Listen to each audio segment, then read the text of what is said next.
Hello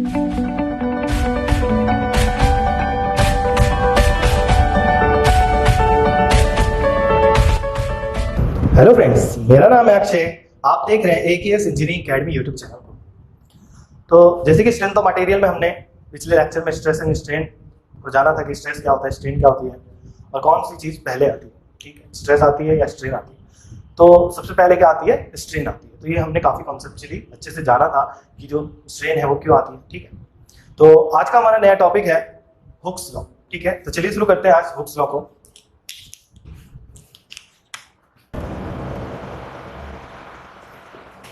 तो देखिए, hooks ने बहुत सारे एक्सपेरिमेंट किए। ठीक है, तो कुछ जानते हैं हम लोग बेसिकली। तो सेम हम लोग मान लेते हैं कि कंपोनेंट है,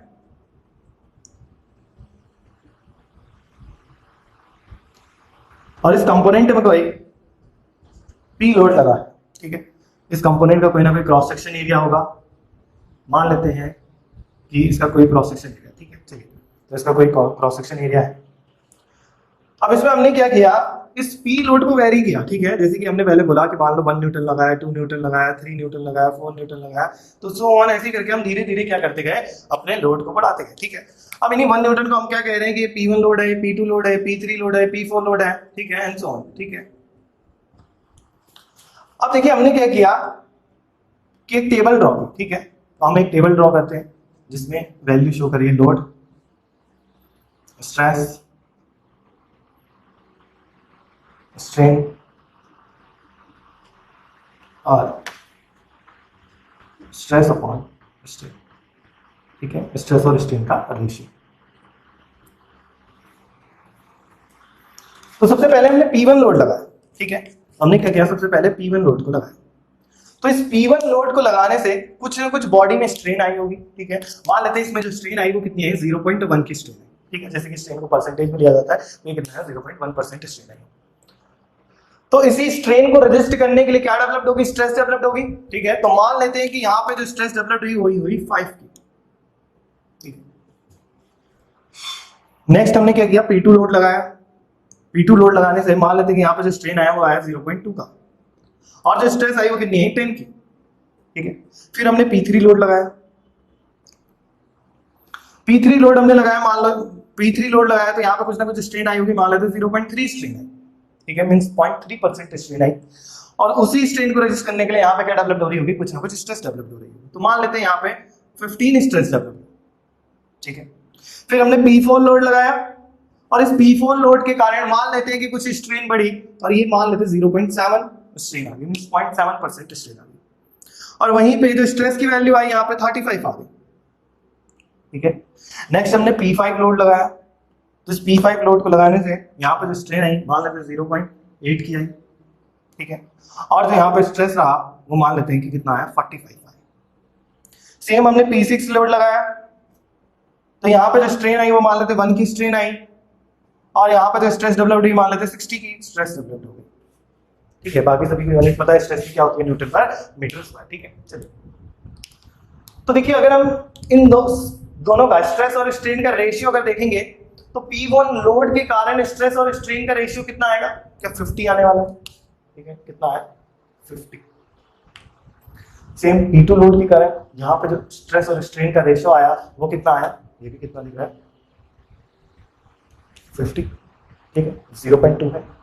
ठीक है, नेक्स्ट हमने क्या किया, P3 लोड लगाया। P3 लोड के कारण यहाँ पे स्ट्रेस स्ट्रेन अगर हम देखेंगे उन दोनों का रेशियो, ये भी कितना आया, 50 आया। वैसे हमने P4 लोड देखा, तो P4 लोड में कितना आया यहाँ पे, ये भी कितना है, 50 आया। ठीक है, अब P5 लोड के कारण, ठीक है, P5 लोड के कारण जो हमारा स्ट्रेस आई, स्ट्रेस और स्ट्रेन का रेशियो आया वो कितना आया, 56.25। फिर हमने P6 लोड के कारण यहां पे देखा, तो P6 लोड के कारण कितना आया, 60। तो यहां पे P6 लोड के कारण क्या है, 60। तो देखो क्या यहां पे अगर हम देखें तो ये P4 लोड तक जो ये स्ट्रेस और स्ट्रेन का रेशियो है, क्या यहां 50 ही दिख रहा है। तो मतलब कुछ लोड लगने तक यहाँ पे जो स्ट्रेस और स्ट्रेन है इनका जो रेशियो आ रहा है वो क्या आ रहा है, सेम आ रहा है, दैट इज 50। ठीक है। तो देखिए यहां पे जो वैल्यू है वो क्या है, एक्चुअल में कांस्टेंट है, ठीक है। और इसी कांस्टेंट को, 50 एक्चुअल में इसी को क्या कहा जाता है, यंग्स मॉडुलस, ठीक है। तो हुक्स के साथ अपने एक शिष्य थे जिनका नाम था यंग्स, ठीक है। तो उसके नाम पे रखा गया यंग्स मॉडुलस, ठीक है। क्योंकि क्या हुआ, हुक्स ने एक्सपेरिमेंट करा था, ठीक है। तो उसने क्या किया, उसने क्या बोला कि जो स्ट्रेस होता है वो डायरेक्टली प्रोपोर्शनल टू स्ट्रेन होता है, ठीक है। तो हुक्स का जो स्टेटमेंट था वो क्या था, अकॉर्डिंग टू हुक्स लॉ, ठीक है, stress is directly proportional to strain. तो जो यंग्स थे उनने क्या किया कि इस प्रोपोर्शनल साइन को हटाया और stress is equal to E, that is Young's modulus, into क्या कर दिया, स्ट्रेन कर दिया, ठीक है। तो stress is directly proportional to strain, ये हुक्स के द्वारा दी गया। और जो ई यंग्स मॉडुलस है वो किनके नाम पर रखा गया है, जो हुक्स थे उनके शिष्य के नाम पर रखा गया, ठीक है, यंग्स मॉडुलस। तो देखिए इसको अगर हम लोग मैथमेटिकली मींस इसके सिंबल से लिखें तो स्ट्रेस को सिग्मा से शो किया जाता है, equal to E into strain को एप्सिलॉन से शो किया जाता है, ठीक है। तो हुक्स ने क्या जाना कि जो एक लिमिट है, एक लिमिट तक आपका जो स्ट्रेस और स्ट्रेन का रेशियो है, जैसे कि अगर मैं बोलूं सिग्मा अपॉन एप्सिलॉन का जो रेशियो है, क्या वह ई को शो कर रहा है, ठीक है। मतलब इन दोनों का जो रेशियो है वो किसको शो कर रहा है, ई को। तो हमने यहाँ पे बोला कि जो 50 है, देखो 50 50 50, क्या ये 4 बार 50 आया है, मतलब यहाँ पे जो वैल्यू है वो क्या है, कांस्टेंट है। तो उसी कांस्टेंट को क्या नाम दिया गया, यंग्स मॉडुलस नाम दिया गया, ठीक है। तो अगर इसकी यूनिट देखी जाए, देखो यंग्स मॉडुलस की यूनिट, तो यूनिट क्या हो जाएगी, सिग्मा की न्यूटन पर मीटर स्क्वायर, और एप्सिलॉन की कोई भी यूनिट नहीं होती है, तो ये क्या बन गई, ई की यूनिट, ठीक है। तो यंग्स मॉडुलस की यूनिट क्या होती है, न्यूटन पर मीटर स्क्वायर। जैसे कि हमने कल भी जाना था कि जो स्ट्रेस कह लें, मॉडुलस कह लें, ठीक है, प्रेशर कह लें, इन सभी की यूनिट क्या होती है, न्यूटन पर मीटर स्क्वायर, और डायमेंशन क्या होती है, ml - 1 - 2, ठीक है। चलिए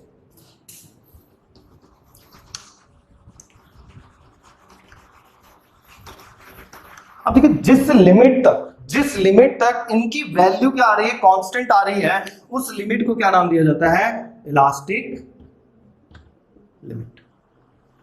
नॉर्मली अगर बात करें तो क्या है, इलास्टिक लिमिट। तो हम क्या बोलते हैं कि stress is directly proportional to strain with in elastic limit, मतलब इलास्टिक लिमिट के अंदर जो स्ट्रेस है वो डायरेक्टली प्रोपोर्शनल है स्ट्रेन के, ठीक है। तो जैसे कि हमने फ्लूइड मैकेनिक्स में भी जाना है कि अगर कोई भी डायरेक्टली प्रोपोर्शनल का रिलेशन होता है, जैसे कि मान लो सिग्मा एप्सिलॉन ग्राफ बना रहे हैं, अगर डायरेक्टली प्रोपोर्शनल का रिलेशन होता है तो उसमें हमेशा क्या होता है, एक स्ट्रेट लाइन आती है, ठीक है। डायरेक्टली प्रोपोर्शनल के रिलेशन में हमेशा क्या होता है, एक स्ट्रेट लाइन आती है, और जो उसका स्लोप होता है वो हमेशा क्या होता है, कांस्टेंट स्लोप होता है, ठीक है। जैसे कि अगर मैं इन सभी के एंगल देखूं तो क्या एक ही एंगल होगा, अगर 45 डिग्री होगा तो ये 45 डिग्री हर जगह होगा, ठीक है। तो जब भी डायरेक्टली प्रोपोर्शनल का रिलेशन होता है तो उसमें क्या होता है, आपका जो लाइन होती है वो कैसी होती है, स्ट्रेट लाइन होती है, ठीक है।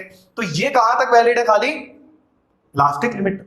इलास्टिक लिमिट से अगर नीचे देखें तो क्या ये जो वैल्यू है ये चेंज होती हुई दिख रही है, 56 है, 60 आ गया, मान लो 62 हो गई, या कहीं 50 हो गई, तो मतलब क्या आ रहा है, वेरिएशन दिख रहा है हमें। आगे जाके जो स्ट्रेस और स्ट्रेन है उसका रेशियो क्या दिख रहा है, वेरी करके दिख रहा है, ठीक है। तो यहां से आगे का जो ग्राफ होगा, मान लो ये इलास्टिक लिमिट है, ये क्या है, इलास्टिक लिमिट है, ठीक है। इस इलास्टिक लिमिट के आगे अगर हम जाते हैं तो यहाँ पे जो कुछ इस टाइप से हो सकता है, ठीक है। तो यहाँ पे देखो वेरिएशन दिख रहा है हमें, क्या दिख रहा है कि यहाँ पे जो वैल्यू है, जो यंग्स मॉडुलस की वैल्यू है वो क्या हो रही होगी, वेरी हो रही होगी, ठीक है।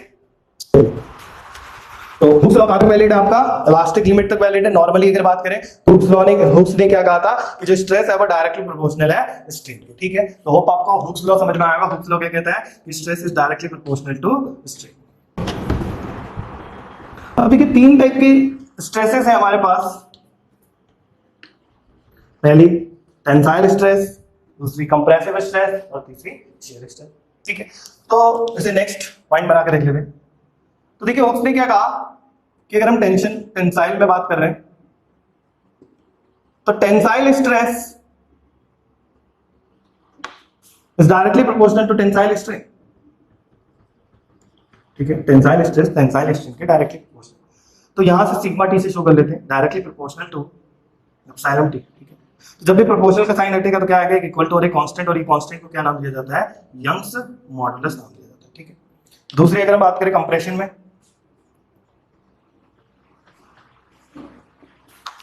तो कंप्रेशन में क्या कहेंगे, compressive stress is directly proportional to compressive strain, ठीक है। तो जो कंप्रेसिव स्ट्रेस होती है वो किसके डायरेक्टली प्रोपोर्शनल होती है, कंप्रेसिव स्ट्रेन के। तो हम क्या कह सकते हैं, sigma C is equal to E, epsilon C, ठीक है, means compressive stress is equal to Young's modulus into epsilon C, ठीक है। वैसे ही अगर हम बात करें शियर में, तो शियर में क्या कहा जा सकता है कि shear stress is directly proportional to the shear strain. तो shear stress tau is directly proportional to shear strain phi. जैसे कि हमने कल जाना था कि टाउ शियर स्ट्रेस को टाउ से रिप्रेजेंट किया जाता है और शियर स्ट्रेन को फाई से रिप्रेजेंट किया जाता है, ठीक है। अब देखिए जब भी प्रोपोर्शनल का साइन हटता है तो क्या आता है, इक्वल टू और ए कांस्टेंट। तो यहां पे इस कांस्टेंट को नाम दिया जाता है शियर मॉडुलस, ठीक है। तो अगर हम बात करें किसी भी मटेरियल के शेयर में, तो शेयर में यहाँ पे यंग्स मॉडुलस नहीं आके क्या आता है, आपका शियर मॉडुलस आता है, ठीक है। चलिए, तो इस शियर मॉडुलस को देखना, शियर पॉइंट बना के लिख लेते हैं, शियर मॉडुलस को CGN इन किसी से भी शो किया जा सकता है, ठीक है। किसी बुक में C से शो किया होता है, किसी में G में, किसी में N, तो CNG बनेगा, ठीक है। तो दिमाग में डाल लेना कि शेयर मॉडुलस CGN किसी में भी हो सकता है, ठीक है। तो जब भी हम बात करते हैं शेयर स्ट्रेस से डायरेक्टली प्रोपोर्शनल शेयर स्ट्रेन, तो वहां पर जब भी प्रोपोर्शनल का साइन हटता है तो वहां पे क्या आता है, G आता है। G को क्या कहा जाता है, शेयर मॉडुलस कहा जाता है, ठीक है। चलिए,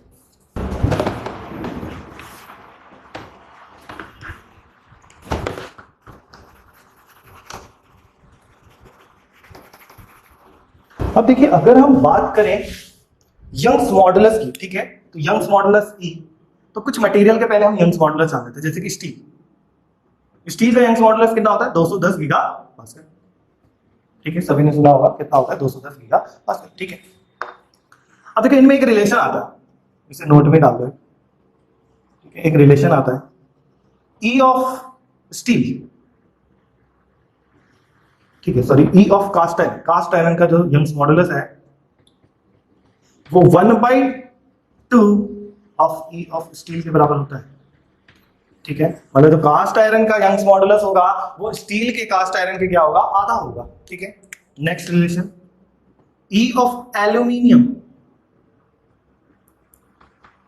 जो एल्यूमिनियम का यंग्स मॉडुलस होगा वो 1/3 ऑफ E ऑफ स्टील होता है, ठीक है। किसके बराबर होता है, एल्यूमिनियम का जो यंग्स मॉडुलस होता है वो 1/3 होता है E ऑफ स्टील, ठीक है। तो देख सकते हैं 210 गीगापास्कल है तो ये कितना आ जाएगा, 70, ठीक है, 70-75 के राउंड, और ये कितना है 1/2 है तो 210 का आधा कितना हो गया, 105, ठीक है। तो 105 से 110 के बीच में होता है, ठीक है। तो यहाँ पे यंग्स मॉडुलस की वैल्यू हमने कुछ जानी, बाकी आप लोग देख सकते हैं कि और किसी की यंग्स मॉडुलस की वैल्यू कितनी होती है, ठीक है। अब देखिए नेक्स्ट पॉइंट, अगर मैं बोलूं कि यंग्स मॉडुलस अगर किसी मटेरियल, जैसे कि मैंने बोला स्टील के लिए यंग्स मॉडुलस अगर 210 है तो क्या 210 ही रहने वाला है, ठीक है। तो ये क्या है, कांस्टेंट है, ठीक है। परंतु अगर मैं बोल रहा हूं कि मैंने इसकी मास को कम कर दिया, जैसे कि मैंने बोला कि मान लेते हैं मेरे पास कोई स्टील है, ठीक है, इसका मास था 10 kg, इसका यंग्स मॉडुलस कितना था, 210 गीगा पास्कल, ठीक है। पास्कल में P बड़ा होगा, हमेशा ध्यान रखना। अब मैंने क्या किया, एक स्टील का ब्लॉक लिया जिसका मास था 5 kg, मतलब इसके क्या कर दिया हमने, आधा कर दिया, तो क्या इसका यंग्स मॉडुलस भी आधा हो जाएगा, यंग्स मॉडुलस आधा होने वाला नहीं है, क्योंकि अगर मैं इतना सा स्टील लूं या इतना सा स्टील लूं तो हमेशा उसका यंग्स मॉडुलस तो 210 गीगापास्कल ही रहेगा।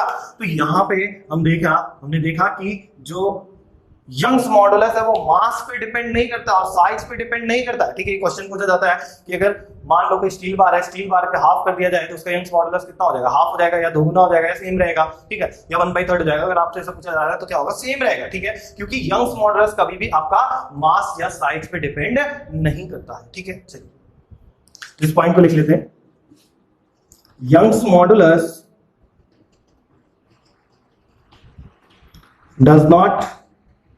do not depends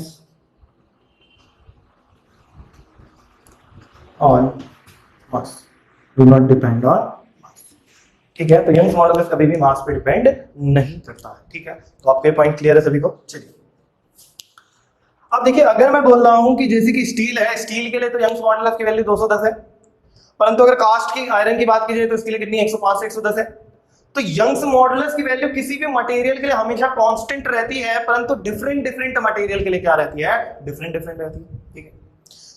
सेम अगर हम बात करें शेयर मॉडुलस की, जो शेयर मॉडुलस की वैल्यू होती है वो किसी भी मटेरियल के लिए हमेशा सेम रहती है, परंतु अलग अलग मटेरियल के लिए क्या रहती है, अलग अलग रहती है। ठीक है, तो शेयर मॉडुलस की वैल्यू डिफरेंट डिफरेंट मटेरियल्स के लिए क्या रहेगी, अलग रहेगी। ठीक है, तो जरूरी नहीं है मींस जो यंग्स मॉडुलस की वैल्यू है वही शेयर मॉडुलस की वैल्यू, शेयर मॉडुलस की वैल्यू क्या होगी, अलग होगी आपकी। जैसे कि यंग्स मॉडुलस 210 गीगापास्कल है, तो शेयर मॉडुलस की वैल्यू क्या होगी, स्टील से अलग होने वाली है। ठीक है, क्योंकि शेयर में फेलियर अलग हो रहा होगा और कंप्रेशन और टेंशन में अलग होगा, परंतु टेंशन, टेंसाइल और कंप्रेसिव के लिए हमेशा यंग्स मॉडुलस 210 गीगापास्कल ही लिया जाएगा। ठीक है, अगर हम बोल रहे हैं कि टेंसाइल स्ट्रेस डेवलप्ड हो रही है या कंप्रेसिव स्ट्रेस डेवलप्ड हो रही है, तो उसके लिए यंग्स की मॉडुलस की जो वैल्यू होगी वो 210 गीगापास्कल ही रहने वाली है। ठीक है, अब देखिए next topic, elongation of a prismatic bar due to T load. ठीक है, हमने क्या किया, किसी भी एक प्रिज्मेटिक बार का मतलब होता है जिसका क्रॉस सेक्शन यूनिफॉर्म है। ठीक है, प्रिज्मेटिक जो वर्ड है वो किसको डिफाइन कर रहा है, आपका यूनिफॉर्म क्रॉस सेक्शन को। ठीक है, तो हमने क्या किया, मान लेते कि एक बार है जिसका एक यूनिफॉर्म क्रॉस सेक्शन है और इसमें क्या किया, एक पी लोड को लगाया। ठीक है, इसका कोई ना क्रॉस सेक्शन एरिया है, क्रॉस सेक्शन एरिया को डायरेक्टली ए लिया जा रहा है। अब देखिए हमने जैसे कि जाना according to Hooke's law, Hooke's law क्या कहता है, stress is directly proportional to strain. जब भी हटता है तो इक्वल टू एक कांस्टेंट आता है और रहता है। अब देखिए अगर हम बात करें स्ट्रेस की, तो स्ट्रेस क्या होता है, फोर्स अपॉन एरिया या लोड अपॉन एरिया। तो स्ट्रेस के बदले क्या लिखा जा सकता है, P upon A is equal to E, और epsilon that is strain, strain की वैल्यू क्या होती है आपकी, delta L over L, means change in dimension upon original dimension. ठीक है, तो डेल्टा L ओवर L। तो हमें फाइंड आउट क्या करना है, इलॉन्गेशन फाइंड आउट करना है। तो डेल्टा L क्या कहलाता है, इलॉन्गेशन ही कहलाता है। तो डेल्टा L को अगर हम फाइंड आउट करें तो डेल्टा L क्या हो जाएगा, P into L upon A into E। तो ये फॉर्मूला काफी पूछा जाता है आपसे कि elongation of a prismatic bar due to P load, P load के कारण जो हमारा इलॉन्गेशन हो रहा है किसी भी प्रिज्मेटिक बार में वो कितना होता है, तो पी एल अपॉन ई। तो क्या लोड पता होगा आपको कि बार में कितना लोड लगाया जा रहा है, क्या उसकी लेंथ पता होगी कि ये बार की लेंथ कितनी है, क्या उसका एरिया पता होगा कि उसका क्रॉस सेक्शन एरिया कितना है, क्या उस मटेरियल का हमें यंग्स मॉडुलस पता होगा। ठीक है, तो हम लोग निकाल सकते हैं इस डेल्टा एल को। ठीक है, चलिए, तो ये जो वैलिड है एक्चुअल में आपका, ये दोनों के लिए वैलिड है, एक तो कंप्रेशन के लिए और दूसरा टेंशन के लिए। ठीक है,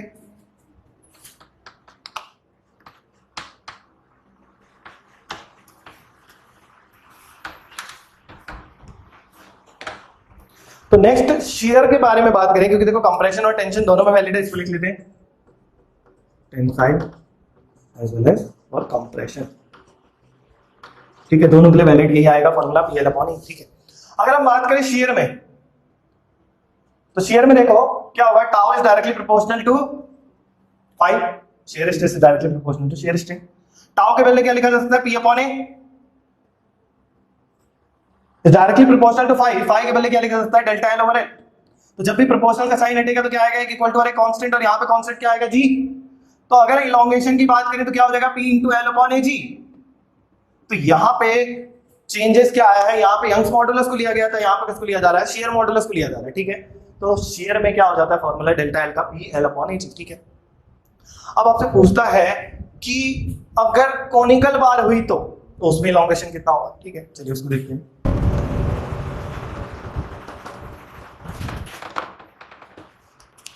Looking at elongation due to P load in a conical bar. Conical bar में कितना इलॉन्गेशन होगा इस P लोड के कारण, तो इसको ड्रॉ कर लेते हैं। मान लेते हैं ये कोई कॉनिकल बार है हमारी और इसमें क्या लगा है, लोड लगा। ठीक है, तो देखिए जब भी हम बात करते हैं कॉनिकल बार की, तो कॉनिकल बार में जो इलॉन्गेशन होता है delta L in conical bar is equal to 1/3 of delta L means elongation in prismatic bar. ये रिलेशन भी काफी पूछा जाता है। ठीक है, इसको ध्यान रखना कि प्रिज्मेटिक बार में कितना इलॉन्गेशन हो रहा है, कॉनिकल बार में कितना इलॉन्गेशन हो रहा है, वो किसके बराबर होता है, 1/3 ऑफ प्रिज्मेटिक बार के बराबर। ठीक है। तो delta L of conical is equal to 1/3 into क्या लिख सकते हैं, पी एल अपॉन ए। तो कितना बन जाएगा, delta L of conical is equal to P L upon 3 ए। तो आपको क्लियर होगा कि कॉनिकल और प्रिज्मेटिक बार में रिलेशन क्या है। तो हमेशा ये भी पूछा जाता है कितना होता है, 1/3 होता है, ठीक है। चलिए नोट कर लीजिए, ठीक है। तो कॉनिकल बार में जो इलोंगेशन होता है वो कितना होता है, पी एल अपॉन 3a, ठीक है। तो ध्यान रखें, इन सभी इलोंगेशन को काफी पूछा जाता है एग्जाम्स में, ठीक है। एग्जाम में डायरेक्टली आपसे पूछ लेगा कि कॉनिकल बार और प्रिज्मेटिक बार में रिलेशन कितना है, या फिर आपसे बोल देगा कि प्रिज्मेटिक बार में इलोंगेशन इतना है तो आपका कॉनिकल बार में इलोंगेशन कितना होगा। तो डायरेक्टली हमें पता होना चाहिए 1/3 होता है, ठीक है। तो देखिए नेक्स्ट आपका इलोंगेशन इन अ टेपर्ड बार, ठीक है, ड्यू टू की load. Elongation in a tapered bar due to E load, ठीक है। ई लोड के कारण टेपर्ड बार में कितना इलोंगेशन होगा।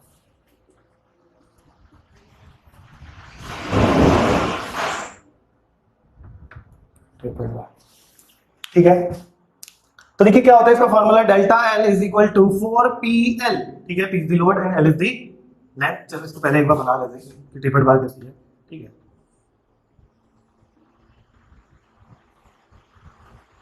तो देखो मान लेते हैं यहाँ का डायमीटर है d2 और ये डायमीटर है d1, ठीक है। डायमीटर d1 d2 और ये लंबाई l1 सॉरी l, ठीक है। और यहाँ पे क्या लगाया है कि p लोड लगा हुआ है, ठीक है। तो 4pl अपॉन पाई ई, इसका कोई ना कोई यंग्स मॉडुलस होगा, पाई ई d1 d2। तो बस इतना याद रखना आपने कि अगर टेपर्ड बार की बात करें तो टेपर्ड बार के जो इलोंगेशन होता है वो कितना होता है, 4pl अपॉन पाई ई d1 d2, ठीक है। तो नेक्स्ट आपका टॉपिक है कि इक्विवेलेंट यंग्स मॉडुलस। अगर कोई कंपोजिट बार है, कंपोजिट बार क्या होती हैं, जो एक से ज्यादा मटेरियल से मिलकर बनी, ठीक है। तो उनको क्या कहेंगे हम, कंपोजिट बार्स कहेंगे, ठीक है। तो उन कंपोजिट बार्स में अगर इक्विवेलेंट यंग्स मॉडुलस को निकालना हो तो उसके लिए फॉर्मूला क्या है, ठीक है। तो उस चीज को देखते हैं, इक्विवेलेंट यंग्स मॉडुलस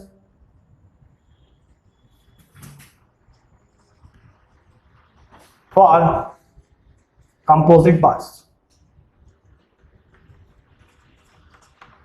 ठीक है। तो देखो मान लेते हैं कि हमारे पास ये दो बार है, ठीक है, दोनों डिफरेंट मटेरियल्स में। इसका मान लेते हैं एरिया A1 है, यंग्स मॉडुलस E1 है। इसका मान लेते हैं एरिया A2 है और यंग्स मॉडुलस E2 है। और यहां पे इसकी कोई ना कोई लंबाई है, L लेंथ है, ठीक है।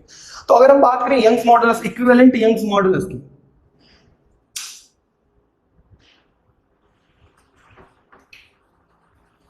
Equivalent Young's modulus is equal to, तो देखिए फॉर्मूला क्या होता है, A1 E1 plus A2 E2 upon A1 plus A2। इन फॉर्मूले को एकदम से ध्यान रखे रहे क्योंकि स्ट्रेंथ ऑफ मटेरियल में बहुत फॉर्मूले आने वाले हैं और हमें इन्हीं फॉर्मूलों को ध्यान में रखना है, ठीक है, क्योंकि इन्हीं से डायरेक्टली पूछा जाता है, ठीक है। तो देखिए क्या करना है, area of first bar into Young's modulus of first bar plus area of second bar into Young's modulus of second bar upon area of first bar plus area of second bar, ठीक है। तो आपको इतना याद रखना है कि equivalent Young's modulus के लिए जो फॉर्मूला होगा वो क्या होगा, ठीक है। तो जैसे कि सेम हम लोग क्या करेंगे, इसमें पहले चैप्टर को कंप्लीट करेंगे और पहले चैप्टर से फिर जितने भी पॉसिबल क्वेश्चन होंगे, जैसे कि हमने फ्लूइड मैकेनिक्स में अपने क्वेश्चंस को डाले हुए हैं, ठीक है।